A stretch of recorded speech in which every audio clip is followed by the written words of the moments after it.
E o trabalho espiritual é importante, né?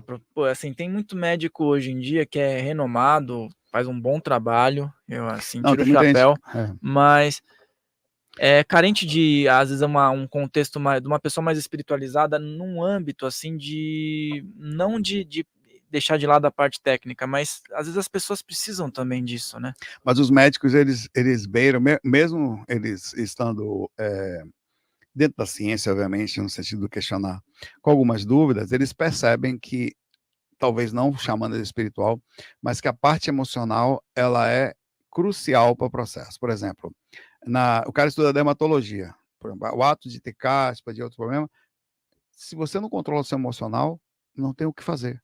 É um processo emocional, eventualmente você muda, o seu corpo muda. Uhum. O paciente que tem um tratamento mais difícil porque não está bem internamente. Então, uma das coisas que sempre fala é você precisa cuidar do seu emocional, além de pedir para tomar água, fazer exercício, é observar o emocional. Cada vez mais se percebe que vai precisar, quer dizer, um ato de espiritualização. Você está bem com você mesmo, as células se organizam melhor, parece que você libera menos hormônios e fica menos intoxicado.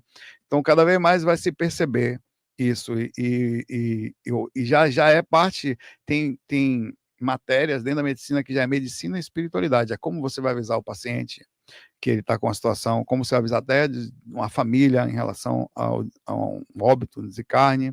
Então, é um cuidado sobre, por exemplo, o paciente está um diagnóstico, você não tem certeza ainda, sei lá, você fala para o paciente, ele estava bem, na hora que você fala para ele, por exemplo, você está com HIV, ele começa a morrer ali. Acontece muito, né? Ele começa a morrer A ali. pessoa se entrega, né? Então, é ali, porque espiritualmente a pessoa entra numa energia de morte já. Então, ali ele morre. Então, você tem que. Então, está sendo estudado espiritualmente o comportamento emocional e o poder. Não, os placebos, velho. Que coisa. Os laboratórios têm uma dificuldade incrível de aprovar medicações e ver a funcionalidade dela, porque eles precisam pegar, por exemplo, 2.000 pessoas, 1.000 pessoas vão usar placebo, quer dizer, um remédio de açúcar ou de farinha, e 1.000 vão usar uma medicação verdadeira. Só existe uma modificação, só que entre 30% e 40% das pessoas que tomaram placebo melhoram. Velho. É. Olha o E aí poder não da tem mente. Aí explicação científica, né? acaba sendo assim, tem, né? Porque o poder. Então ele já sabe que o poder do cérebro, que aí, ninguém sabe de onde, Essa energia de onde que, né? ninguém sabe, é incrível. Então, cada vez mais vai ser difícil correr da espiritualidade. É porque eu também fico pensando o seguinte, às vezes senta um paciente ali, e às vezes, que nem você falou, tem coisas que são inexplicáveis. O cara fala, sinto isso, sinto frio, sinto não sei o quê, tô anêmico, tal, não sei o quê. E aí você nitidamente vê que é um processo de obsessão espiritual. Se tirar a obsessão espiritual, a vida da pessoa volta ao normal. Vai ver isso claramente. E como é que Os vai falar egípcios isso, faziam isso. né? A medicina antigamente, medicina egípcia, e outras tantas, eles falavam que eles a tratavam, né? Obviamente, com o que podiam, e falavam a quantidade, você está com uma certa, como é que eles usavam o termo? Essa proporção de proximidade espiritual com você. Eles falavam de demônios. Você está com uma proximidade. Então, a sua doença não é só física. Eles já falavam. Tem uma influência. Isso foi sendo perdido até certo ponto, mas eles, pela questão de como se misturava a religião com a ciência e como isso às vezes atrapalhava. Aí começou a vir a velha briga que existe ciência e religião, né? Mas a ideia é que você vai entrar não na religião direto, mas na espiritualidade pesquisada, de como, de fato, existe uma coisa inexplicável que até hoje não se entende, é a capacidade do ser humano, no seu pensamento, modificar a linha de curva de tratamento, totalmente. Por exemplo, você já saiu do corpo e teve a experiência de ver alguma pessoa que estava doente e os drenos ali? De repente, Já, um dreno de não, energia? não, eu nunca vi, já tive em UTIs, assim, em lugar, sei lá, um hospital com equipamentos, nunca tem nada ligado na pessoa. Não tem, velho. Eu nunca vi. Uhum. Provavelmente deve ter, nunca vi. É um processo de indução, é como se fosse um Wi-Fi, cara. Aquele negócio está ali conectado a você. Tipo, o cara vai fazendo o processo de É, longe ali. é. A ressonância magnética não faz uma exceção ali, ou a radioterapia, por exemplo, você não precisa chegar ali, ela pega por fora. O cara Então, dá uma implantada ali e vai. aquilo, nós vamos cada vez mais vamos aprender com técnicas menos invasivas, né? O astral quase tem Claro, né? Deve ter coisas necessárias lá, mas cada vez vai ser menos invasivo. E porque, assim, a gente vê às vezes em livro, né, os mais antigos, tipo, o cara viciado em álcool, tem um cara em cima, tipo, com um canudo ali, né, Porque aí puxando. é um caso mais denso, né? É. Ele tá porque colou na aura do cara, né? Quanto mais denso, mais contato. Quanto mais sutil, menor a necessidade do contato. A tendência é que cada vez vai ser mais sutil. A medicina também vai chegar nisso. Tem um estudo que já foi feito há um tempo que se chama estudo do campo mórfico, né? Que eles já começaram a perceber que, por exemplo, tudo emite cor. As músicas emitem cor, o pensamento emite cor e os órgãos, as células emitem cores, os átomos emitem cores, a mistura. Então, às vezes, um determinado aglomerado, por exemplo, um determinado órgão, quando está no estado ruim, ele emite um campo que pode ser visto de fora do corpo por equipamentos. Essa é a evolução do processo. Vai pegar um equipamento, antes de fazer uma técnica invasiva, você pegar botar dentro de um equipamento tipo tomografia, vai tirar uma foto do campo mórfico, já é estudado já isso. Vai lá, essa parte aqui está com as cores estranhas, vai direto no ponto.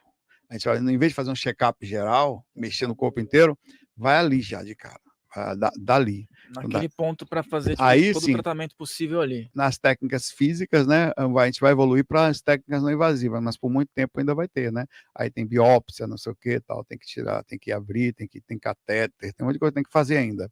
Mas a tendência é que no futuro vem aí e cada vez menos vai ser essa necessidade, vai ter alguma coisa que a gente vai conseguir fazer sem cabo, né? A gente está evoluindo também para isso, né? Tesla já até tinha tentado a eletricidade sem cabo.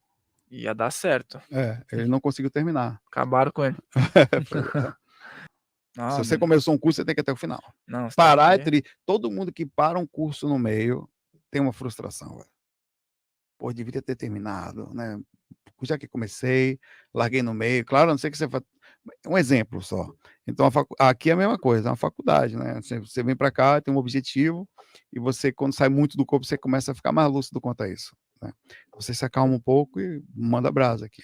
E agora você tem 10 anos pela frente aí. São 6 de medicina, mais uns 2 de residência.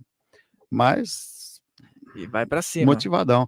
Parece que, eu falei, parece que eu sou minha mãe, que eu rejuvenesci lá no Astral, e tô com 17 anos, com vontade de... E essa área aí que você tá estudando, que é medicina, né? É uma área que fora do corpo muitos médiums trabalham, né? Por exemplo, o amparo, né? Muito. Você acaba... a minha experiência com... Eu te contei, não sei se eu contei pra você, lá, como é que eu soube que eu passei medicina na outra vez? Não, a gente não falou sobre medicina a última vez. Você comentou em off pra mim, mas no podcast não falamos. não, né? Pois é. Foi assim, eu estava estudando, já estava estudando há um mês e meio sem parar, 2 meses, eu estudei pouco, mas estudava no banheiro, estava em tudo que era lugar, no carro e tal. Aí para fazer vestibular, né? Aí tal, eu tinha um monte de vestibular marcado, né? Começou a... Aí a Carita viu pela clarividência um cara de branco no quarto, assim, né? Pareceu estranho, assim, na hora do meio que dormindo, acordado, eu falei, não comentei nada, né? Tava ali, a gente estava acostumado a espírita, né? Médico, veio, mentor, sei lá. Aí nisso eu tava deitado, meu corpo começou a rodar. Eu comecei a sentir um bem-estar muito grande,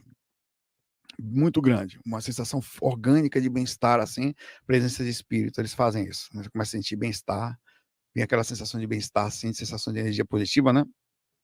Aí meu corpo começou a rodar, assim, e eu fechava os olhos, eu começava a sentir que estava rodando, eu parava assim, porra, é uma coisa que ia me puxar aqui, né? Eu comecei a rodar, aí eu dormi, eu rodando, os caras me rodando até eu acordar, velho, os mentores. Aí eu despertei, eu levantei do corpo, meio assim, falei, não, já que eu tô aqui na casa, eu vou pegar a Carita. Peguei ela, tirei ela do corpo, ela lembra de tudo, de boa parte. Levei ela até um lugar, cheguei na sala, tinha uns 8 a 10 médicos, com roupas de verde, roupa de cirurgia, assim, aquele pijama cirúrgico, sabe? Uhum. Aí um deles, com os pés na mão assim, né, chegou para mim, nós viemos aqui para te ajudar na medicina. Foi que incrível, eu tinha falado um dia antes, disse ela. Eu falei, pô, como assim? Eu não passei ainda. Eu tô estudando. Aí eu voltei pro corpo, acordei a Carita, tava dormindo. Carita, eu tirei você do corpo, você lembra? Eu lembro. Os médicos, ela falava, lembramos junto da experiência. Legal. Aí fizemos o relato juntos. Fiz um vídeo fazendo um relato tal. Cara, e aí foi no seu podcast. Foi ali. Foi por isso que eu não te falei. Eu fui lá com você durante. Eu tenho a prova disso aqui. Eu recebi o aviso aqui na. Quer ver? Eu recebi o aviso que eu tinha passado na medicina enquanto eu estava fazendo podcast com você. Olha só que legal, marcante, hein? Aqui, ó. Peraí, calma. Peraí que eu salvei aqui. Vou lhe mostrar. Aí eu recebi um aviso no. Peraí. Eu recebi o aviso. Era meio-dia e 34. 2, 3, 4. Foi quando. Aqui, ó. Aqui, ó. Sabe qual foi o dia? Eu nem sei qual foi o dia que não foi. O dia 29 de maio, uma segunda-feira. Isso, ao meio-dia. Ao meio-dia. Eu tinha começado o podcast. Eu recebi essa vez aqui. Pode ler aí. Vamos lá, vou ler pro Da pessoal que tá em Unicid. casa. Na Aqui, verdade, olha 2, 3, 4. 1, Olha aí 2, embaixo. 3, 4. A hora. Estamos muito felizes pela sua aprovação no processo seletivo para o curso de medicina, hein? Eu tinha feito um dia antes, por isso que eu falei a você, eu tinha tido o relato da medicina. Aí a aprovação aconteceu online no Filhos do Todo. Aí sim, foi uma sintonização. E olha a hora, 1, 2, 3, 4. 1, Assim. 2, 3, 4. Aí eu fiz o vídeo que, pessoal, aquele relato foi verdade, porque menos de 12 horas depois eu fui aprovado no dia que foi os espíritos que avisaram, porque eu passei medicina, nem sabia, velho. Lembre-se de deixar o seu like aqui nesse vídeo, de se inscrever nesse canal, e se você gostou desse corte, o episódio completo está aqui na descrição. Ah, e também se inscreve lá no nosso canal oficial, Filhos do Todo, para você acompanhar as outras entrevistas. Farrell Molina falando, um grande abraço.